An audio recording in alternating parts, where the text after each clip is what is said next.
नमस्कार, आदाब, सत श्री अकाल मेरे प्यारे दोस्तों। कैसे हैं आप? आशा है आप स्वस्थ और मस्त होंगे और अपनी पढ़ाई को सकारात्मक वे में लेकर चल रहे होंगे। दोस्तों, आप लेक्चर जब भी देखते हैं तो फीडबैक ज़रूर दिया करें, क्या उसमें कमियां रह रही हैं। पिछले 2 लेक्चर में मैंने देखा तो उसमें आवाज़ और जो स्क्रीन थी उसके बीच में कनेक्शन नहीं हो रहा था। आवाज़ पहले आ रही थी और स्क्रीन बाद में दिखाई देती थी। उसमें कुछ इशू थे तो मैंने आज उनको सॉल्व कर लिया है और उनको बेहतर करने की कोशिश की है। अगर आप देखा करें तो उनको कमेंट बॉक्स में ज़रूर बताया करें कि ये प्रॉब्लम्स हो रही है, मैम आप इसको सुधार करें। क्योंकि आप अगर देखेंगे नहीं, फीडबैक नहीं देंगे तो हम सुधार कैसे करेंगे, किसी चीज़ को बेहतर कैसे करेंगे, इम्प्रूवमेंट कैसे लाएंगे। तो आप प्लीज़ ज़रूर फीडबैक दिया करें और ज़्यादा से ज़्यादा लाइक किया करें, जिससे हमें पता चले कि आपने वीडियो देखा है। तो आज का लेक्चर हम शुरू करते हैं। पहला प्रश्न है, हाल ही में किसे फाइनेंशियल एक्शन टास्क फोर्स का प्रमुख नियुक्त किया गया है? फाइनेंशियल एक्शन टास्क फोर्स का प्रमुख हाल ही में सिंगापुर के टी राजा कुमार को नियुक्त किया गया। सिंगापुर के टी राजा कुमार को फाइनेंशियल एक्शन टास्क फोर्स का प्रमुख नियुक्त किया गया है। इसके बारे में हम डिटेल से देख लेते हैं। सिंगापुर के टी राजा कुमार को FATF का अध्यक्ष बनाया गया है। FATF के प्रमुख के रूप में उन्हें हाल ही में नियुक्त किया गया। वे FATF के पूर्व प्रमुख मार्कस प्लेयर की जगह लेंगे। ठीक है, अब हम फाइनेंशियल एक्शन टास्क फोर्स के बारे में विस्तार से देखते हैं कि क्या इसमें बताया गया, कब इसकी स्थापना हुई थी। तो फाइनेंशियल एक्शन टास्क फोर्स जो है, इसका गठन जुलाई 1989 में पेरिस में G7 की समिट में किया गया था। अभी भी G7 की जो 48वीं समिट हुई है जर्मनी में हुई है, तो उसमें पेरिस में जो समिट हुई थी G7 की 1989 में, तब FATF की स्थापना की गई थी। इसका उद्देश्य ये था कि जो मनी लॉन्ड्रिंग होती है, यानी काले धन को सफ़ेद बनाने की जो प्रोसेस होती है, उस पर नियंत्रण रखना, आतंकवादी फंडिंग, टेररिज्म फंडिंग होती है, जो आतंकवादी को वित्त पोषण होता है, लोग आतंकी गतिविधियों को बढ़ावा देने के लिए अपना मनी देते हैं, उसको रोकना। इसलिए इसको ग्लोबल फाइनेंशियल वॉचडॉग भी कहा जाता है। क्या कहा जाता है? ग्लोबल फाइनेंशियल वॉचडॉग भी कहा जाता है। वर्तमान में इसके 39 सदस्य देश हैं, साथ ही 2 क्षेत्रीय संगठन, यूरोपीय आयोग और खाड़ी सहयोग परिषद इसमें शामिल हैं।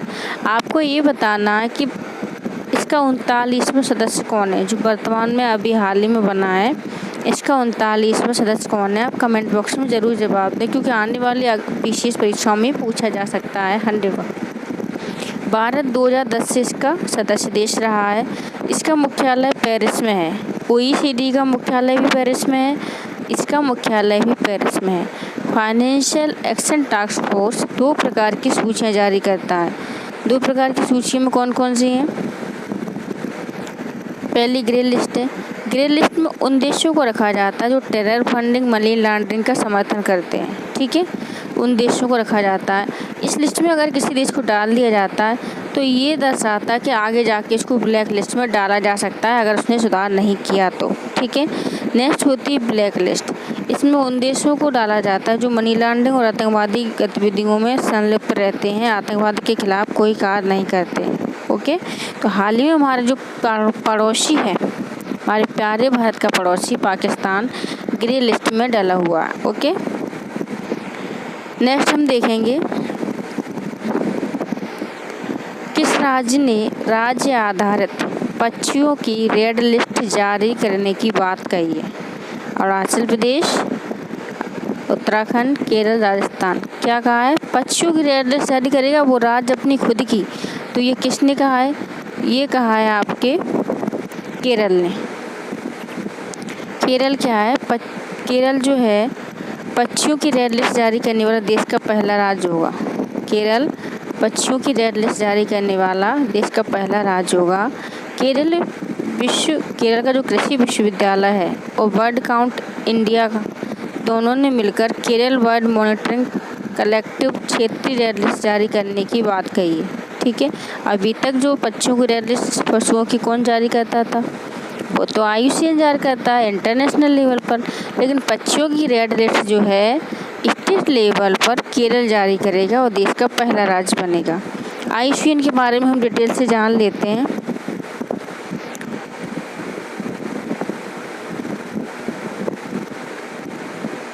IUCN का पूरा नाम क्या है? International union for conservation of nature, अंतर्राष्ट्रीय प्रकृति संरक्षण संघ।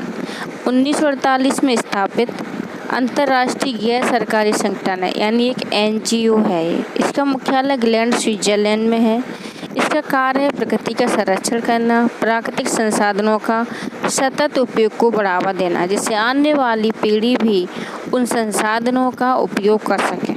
ठीक है, अब हम रेड लिस्ट के बारे में थोड़ा जान लेते हैं। रेड लिस्ट जो है IUCN द्वारा जारी की जाने वाली दुनिया की सबसे व्यापक सूची है। ठीक है, जिसमें पौधों और जानवरों, आप कंफ्यूज मत हुइएगा, आपको लगेगा कि रेड लिस्ट में सिर्फ पक्षी रहते हैं, ऐसा नहीं है। उसमें पौधे भी रहते हैं और जानवरों की प्रजातियां भी रहती हैं। इनमें वैश्विक संरक्षण की स्थिति को दर्शाया जाता है कि उनकी विश्व में क्या स्थिति है, विलुप्त हो गए हैं, संकटग्रस्त हैं या विलुप्त होने वाले हैं। यह लिस्ट प्रजातियों की परास, जनसंख्या, आकार, आवास, पारिस्थितिकी, उपयोग, व्यापार, खतरों और संरक्षण कार्यों के बारे में जानकारी प्रदान करती है। IUCN जो है 9 श्रेणियों में इनको विभाजित करता है। 9 vulnerable, endangered, critical endangered, extinct इन फॉरेस्ट, कई सारी 9 श्रेणियाँ होती हैं इसकी। तो 9 श्रेणियों में क्या करता है, विभाजित करता है। नेक्स्ट हम देखेंगे द्रविड़ शैली मंदिर वास्तुकला से संबंधित कौन सा कथन सही है? उसमें ऊंचा गोपुरम होता है क्या?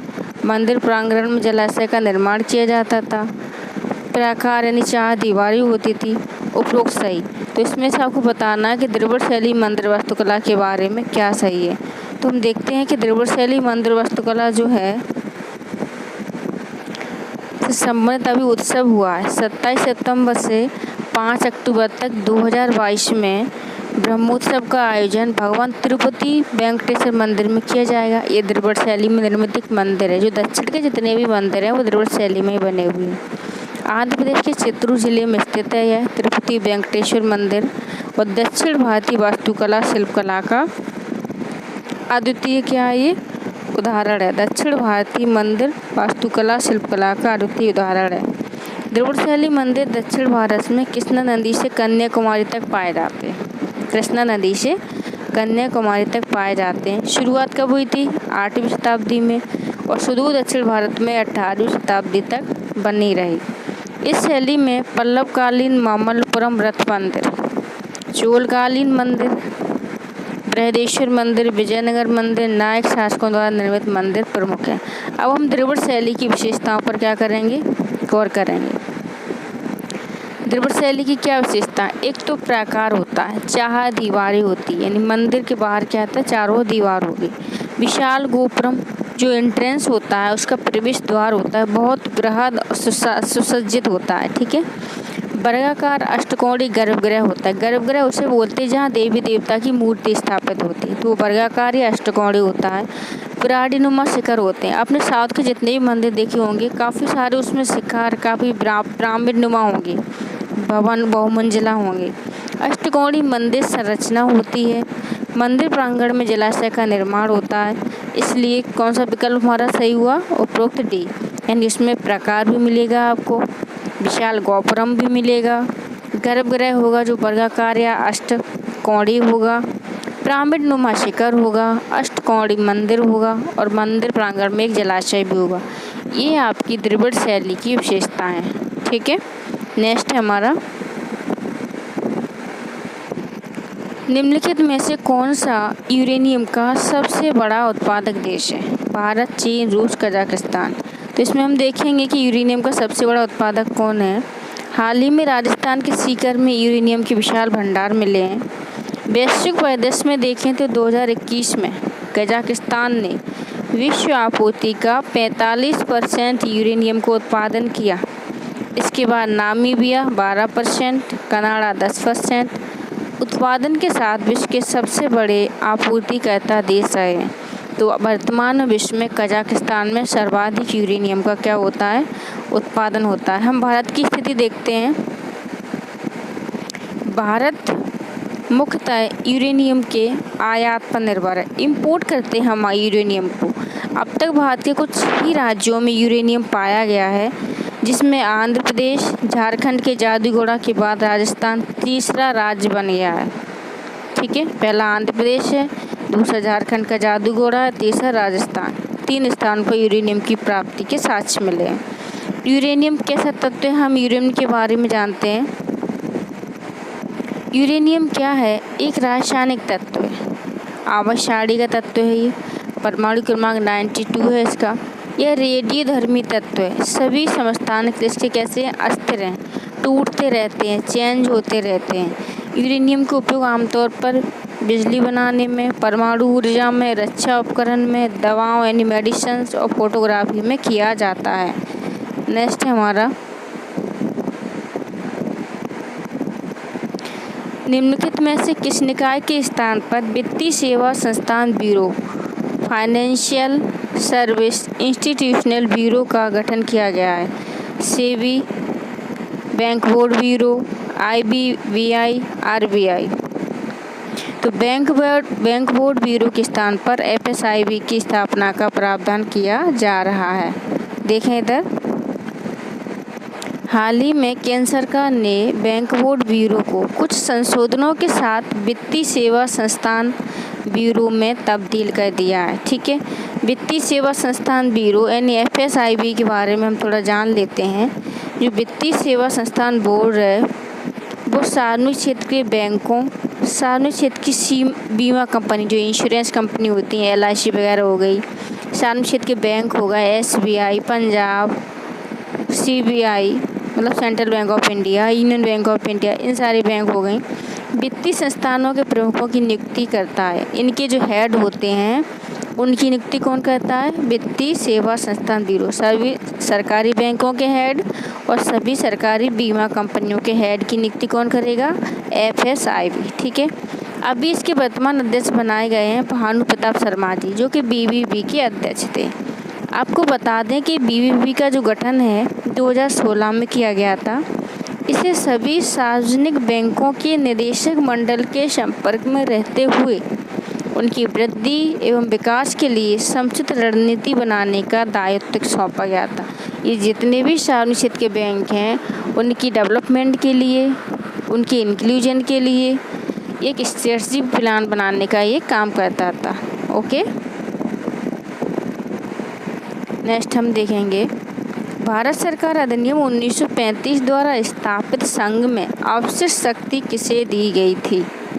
ये प्रश्न कई बार पूछा गया, अभी चर्चा में है करंट में, इसलिए ये फिर से चर्चा में आया है कि अवशिष्ट शक्ति किसे सौंपी गई थी? क्या संघीय विधानमंडल को दी गई थी? क्या गवर्नर जनरल को दी गई थी? प्रांतीय विधानमंडल को या फिर प्रांतीय राज्यपाल को? तो इसका हम आंसर देखेंगे। भारत सरकार अधिनियम 1935 में अखिल भारतीय संघ की स्थापना का प्रावधान किया गया था। अभी हाल ही में ये PCS में MP में प्रश्न आया है, जिसमें प्रांतों और रियासतों को इकाइयों के रूप में शामिल किया जाना था, जिसने केंद्र और इकाइयों के बीच शक्तियों को 3 सूचियों में बांटा था। संघीय सूची, जिसमें कानून बनाने का, जिसमें जितने विषय होते थे शामिल विषयों पर कानून बनाने का अधिकार सिर्फ और सिर्फ संघ सरकार को होता था। प्रांतीय सूची में शामिल विषयों पर कानून बनाने का अधिकार सिर्फ प्रांत सरकार, राज्य सरकार को, और संबंधित सूची में कानून बनाने का अधिकार केंद्र और राज्य दोनों सरकारों को होता था। लेकिन यदि केंद्र का निर्मित कानून राज्य के निर्मित कानून से अधिक प्रभावी है तो राज्य का कानून वहाँ निरस्त माना जाता है। ठीक है, केंद्र का कानून प्रभावी रहेगा। इस अधिनियम में अवशिष्ट शक्तियाँ जो हैं गवर्नर जनरल को प्रदान की गई थी। ये आप फैक्ट याद कर लीजिएगा अच्छे से। इस अधिनियम ने प्रांतीय द्वैध शासन की व्यवस्था को समाप्त कर दिया था। प्रांतीय द्वैध शासन द्वारा जो शासन होता था वो व्यवस्था 1935 के अधिनियम द्वारा समाप्त की गई थी और केंद्र में द्वैध शासन की स्थापना का सुझाव दिया गया था, लेकिन ये प्रावधान लागू नहीं किया गया था। क्या किया गया था? केंद्र में द्वैध शासन की स्थापना का प्रावधान किया गया लेकिन लागू नहीं हुआ। प्रांतों में द्वैध शासन को समाप्त कर दिया और इसके स्थान पर प्रांतीय स्वायत्तता की क्या हुई थी? शुरुआत हुई थी। प्रांत अपने कार्यों के लिए फ्री हो गए थे करने के लिए। नेक्स्ट है, 1935 के अधिनियम में दलितों, महिलाओं, श्रमिकों के लिए अलग निर्वाचन मंडल का विस्तार किया गया। 1858 के अधिनियम के अनुसार स्थापित भारतीय परिषद को 1935 के अधिनियम के द्वारा समाप्त कर दिया गया था। ओके, नेक्स्ट हम देखेंगे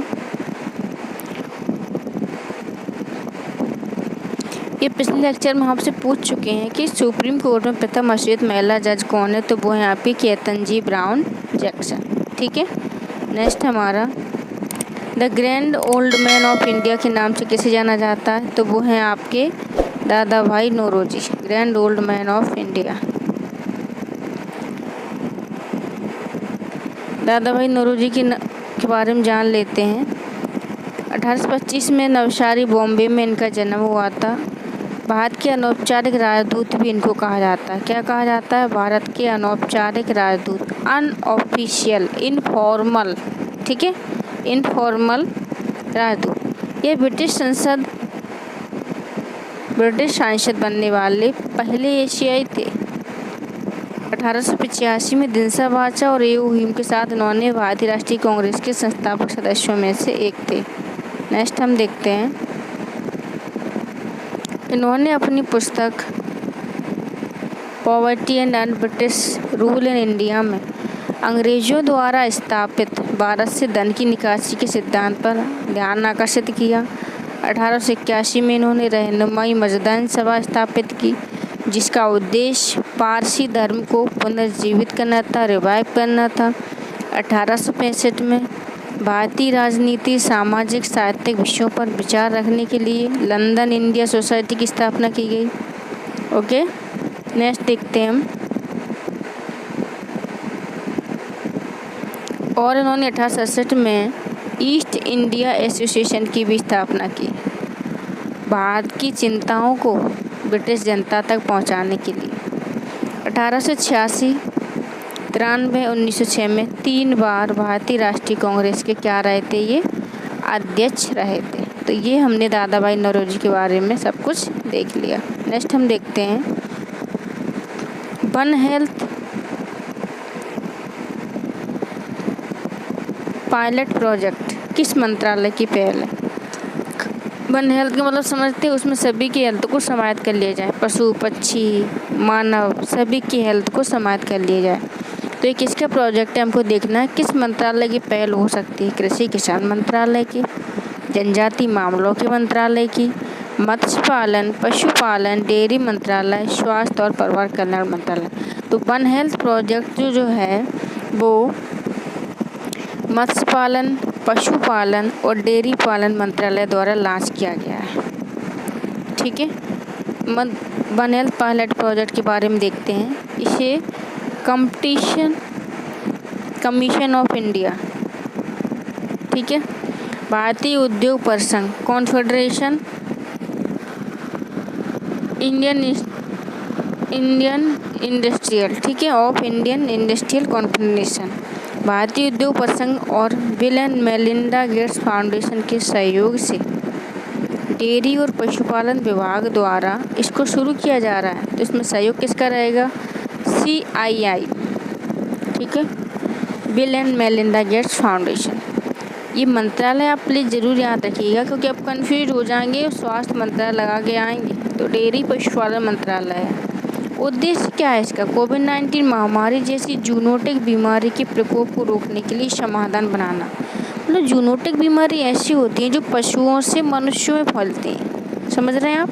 तो इसको रोकने के लिए समाधान बनाने का इनका प्लान है। यह मानव, पशु, पर्यावरण, स्वास्थ्य के हितधारकों के लिए मंच प्रदान करेगा।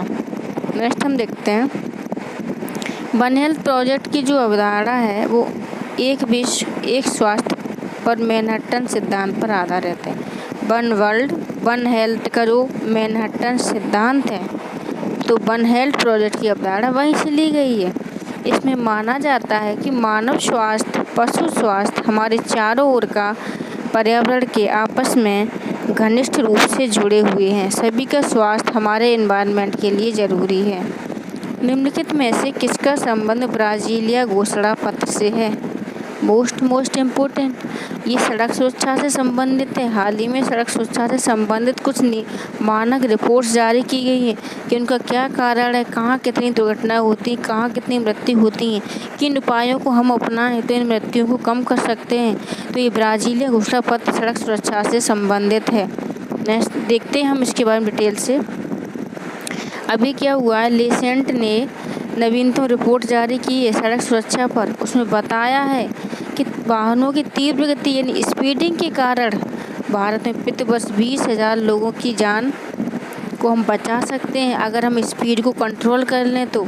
समझ रहे हैं बात को? क्योंकि हम देखते हैं आए दिन जो नवयुवक होते हैं वो फिल्मी स्टाइल में इतनी रेस से अपनी बाइक को ले जाते हैं कि उनको लगता है कि वही शक्तिमान है, सुपर हीरो हैं, और कहीं ना कहीं दुर्घटना का शिकार होते हैं।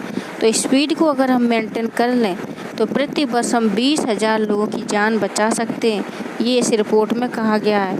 हम ब्राज़ीलिया घोषणा के बारे में जानते हैं। यह घोषणा पत्र सड़क सुरक्षा रोड सेफ्टी से संबंधित है। इस पत्र को ब्राज़ील में आयोजित सड़क सुरक्षा का जो second world high level conference हुई थी 2015 में। कौन सी कॉन्फ्रेंस हुई थी? सेकेंड हुई थी। विश्व स्तरीय सम्मेलन 2015 में हुआ था ब्राज़ील में, तब इस घोषणा को अपनाया गया, इसलिए इसको ब्राज़ीलिया घोषणा पत्र बोलते हैं। इसमें ये लक्ष्य रखा गया, ये उद्देश्य बनाया गया कि हम 2020 तक सड़क दुर्घटनाओं से वैश्विक मौतों और दुर्घटनाओं की संख्या को आधा कर लेंगे, मतलब 100% का 50% पर ला लेंगे। भारत ने भी इस घोषणा पत्र पर हस्ताक्षर किए और भारत ने ये लक्ष्य रखा है कि भी 2025 तक इन मौतों को लगभग आधे पर ले आएगा, कम कर लेगा, और 2030 तक उसने शून्य करने का लक्ष्य रखा। ठीक है।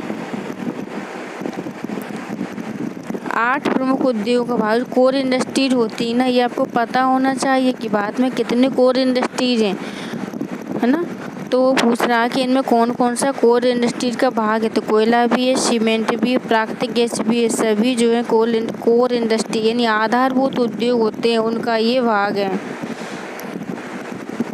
देखते हैं हम, हाल ही में एक रिपोर्ट जारी की गई है कि जो कोर सेक्टर में वृद्धि मई में 18.1% रही है, जो पहले 2021 की मई में 16.4% रही है। कोर सेक्टर में क्या हुई है? वृद्धि हुई है।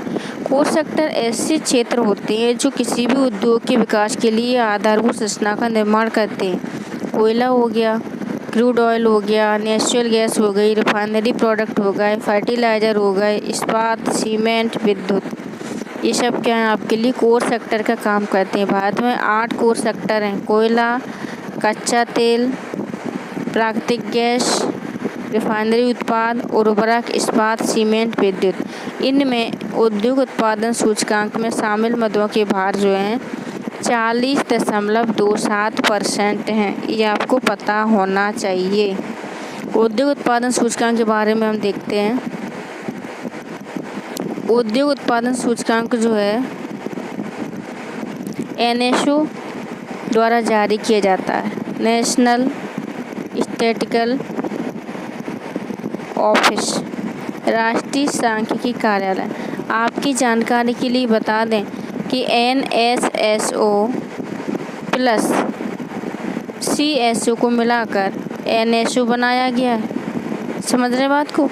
तो इसको राष्ट्रीय सांख्यिकी कार्यालय कहते हैं। यही IIP को जारी करता है। आधार वर्ष से 2011-12। इसके तहत क्या किया जाता है? एक निश्चित अवधि के दौरान औद्योगिक उत्पादों के उत्पादन की मात्रा में परिवर्तन को मापते हैं। 2021 की मई में कितना था, 2022 की मई में कितना हो गया, वृद्धि हुई या कमी हुई। तिमाही और अग्रिम GDP अनुमानों की गणना के लिए यह अत्यंत महत्वपूर्ण माना जाता है। बताइए निम्नलिखित में से कौन हॉर्न ऑफ अफ्रीका का भाग नहीं है? जिबूती, इरिट्रिया, सोमालिया, ओमान, ये तीनों ही हॉर्न ऑफ अफ्रीका का भाग है, लेकिन ओमान हॉर्न ऑफ अफ्रीका का भाग नहीं है। हॉर्न ऑफ अफ्रीका अफ्रीका का एक पूर्वी क्षेत्र है जो सींग जैसा दिखाई देता है। ठीक है। चीन अभी क्या कर रहा है? चर्चा में क्यों चर्चा कर रही है कि चीन अभी हॉर्न ऑफ अफ्रीका में शांति शासन विकास सम्मेलन का आयोजन किया है। अभी चीन हॉर्न ऑफ अफ्रीका शांति शासन सम्मेलन का आयोजन हुआ है। हॉर्न ऑफ अफ्रीका क्षेत्र जो है अफ्रीका के पूर्वोत्तर में एक क्षेत्र है। इस तरीके से ये ऐसा सींगनुमा दिखाई देता है। यहाँ पर ही 3-4 देश हैं, उन्हें हॉर्न ऑफ अफ्रीका का देश बोला जाता है। जिबूती, इरिट्रिया, इथियोपिया, सोमालिया ये भू क्षेत्र शामिल हैं। हॉर्न ऑफ अफ्रीका में 4 देश जिबूती, इरिट्रिया, इथियोपिया, सोमालिया। यह लाल सागर की दक्षिणी सीमा के साथ स्थित है। यहाँ ऊपर लाल सागर पड़ता है, तो ये लाल सागर के दक्षिण में हो गया आपका हॉर्न ऑफ अफ्रीका, ऐसे। ठीक है, नेक्स्ट हम देखेंगे किस अधिनियम के तहत पर्यावरणीय संवेदन क्षेत्र इको सेंसिटिव जोन की घोषणा की जाती है। 1972 का वन्यजीव संरक्षण अधिनियम, 1980 का वन संरक्षण अधिनियम, 1986 का पर्यावरण संरक्षण अधिनियम, 2000 का जैव विविधता अधिनियम। दोस्तों, आपको ये सारे अधिनियम अच्छे से याद होने चाहिए। ये हमेशा किसी न किसी एग्जाम में पूछे ही जाते हैं। तो हम इसमें देखते हैं कि सुप्रीम कोर्ट में हालिया आदेश के खिलाफ केरल के कई इलाकों में विरोध प्रदर्शन किए जा रहे हैं। क्यों किए जा रहे हैं? आदेश में सभी संरक्षित क्षेत्रों, वन्यजीव अभयारण्यों, राष्ट्रीय उद्यानों के आसपास कम से कम 1 किलोमीटर के दायरे में इको सेंसिटिव जोन की स्थापना करने को कहा गया है। कोई भी नेशनल पार्क है, सेंचुरी है या कंजर्व एरिया है, उसके 1 किलोमीटर के दायरे में कोई भी स्थापना या मानवीय गतिविधियाँ नहीं होंगी। उसको इको सेंसिटिव जोन घोषित किया गया है सुप्रीम कोर्ट के द्वारा। इको सेंसिटिव जोन जो होते हैं शॉक ऑब्जर्वर का कार्य करते हैं। क्या करते हैं? पर्यावरण में शॉक ऑब्जर्वर का कार्य करते हैं, CO2 का अवशोषण वगैरह करते हैं। इसमें होने वाली गतिविधियाँ पर्यावरण संरक्षण अधिनियम 1986 के तहत विनियमित होती हैं। इसकी घोषणा पर्यावरण, वन और जलवायु परिवर्तन मंत्रालय द्वारा की जाती है। विस्तारित संक्षेत्र के आसपास 10 किलोमीटर क्षेत्र तक हो सकता है। इसका विस्तार सरकार या शासन चाहे तो 10 किलोमीटर तक कर सकती है, लेकिन सरकार ने सुप्रीम कोर्ट ने 1 किलोमीटर तक का घोषित किया है। उद्देश्य ये कि मानवीय गतिविधियों को कम से कम करना, ताकि संवेदनशील जो इकोलॉजी है, इकोसिस्टम है, उस पर निगेटिव इफेक्ट ना पड़े, हमारे पर्यावरण का संरक्षण बना रहे। नेक्स्ट हम देखते हैं